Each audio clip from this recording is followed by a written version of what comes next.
ఒక plastic surgery చేయించుకున్నారు. వాళ్ళు లైఫ్ లాంగ్ తీసుకోవాల్సిన జాగ్రత్తలేమైనా ఉంటాయా సార్? లైఫ్ లాంగ్ తీసుకోవాల్సిన ఏమీ ఉండవండి. ఇప్పుడు ఓకే. సపోజ్ హెయిర్ ట్రాన్స్‌ప్లాంటేషన్ చేయించుకున్నారు. హెయిర్ మళ్ళీ మంచిగా గ్రో అయ్యే వరకు ఆళ్ళని మల్టీ వైటమిన్స్ టాబ్లెట్స్, స్ప్రేస్ అని చేసుకోమని చెప్తాం. హ్మ్. నెక్స్ట్ లైఫ్ లాంగ్ ఏం చెప్తామంటే ఒక్క హెయిర్ స్ప్రే ఒక్కటి వాడుకోమని చెప్తాం. ఓకే. కొంచెం హెయిర్‌ని మంచిగా ఉంచడానికి దానికి. నరిషింగ్ సపోజ్ కోసం. దీనికి. హ్మ్. నెక్స్ట్ లైపోసక్షన్ చేయించుకున్నారు. హ్మ్. లైపోసక్షన్ చేయించుకున్న తర్వాత షేప్ మెయింటైన్ అవ్వటానికి ఒక 4-6 వీక్స్ వరకు కంప్రెషన్ గార్మెంట్ ఏసుకోమంటాం. అంటే మన షేప్ వేర్ లాగా ఉంటది. హ్మ్.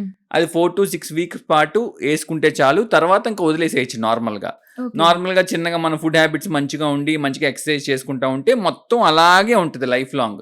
మీ ఏజ్ వల్ల వచ్చే చేంజెస్ మారతాయేమో గానీ, హ్మ్. అది మళ్ళీ పెరిగిపోవటం అట్లా జరగదు. ఓకే. సో, ప్రొసీజర్‌ని బట్టండి. నోస్ ఉంది. ఒకసారి చేయించుకుంటే 1 ఇయర్ వరకు కొంచెం జాగ్రత్తగా ఉంచమని చెప్తాం. ఆ తర్వాత ఇంక దాన్ని మన నార్మల్ నోస్ లాగా వదిలేసేయొచ్చు.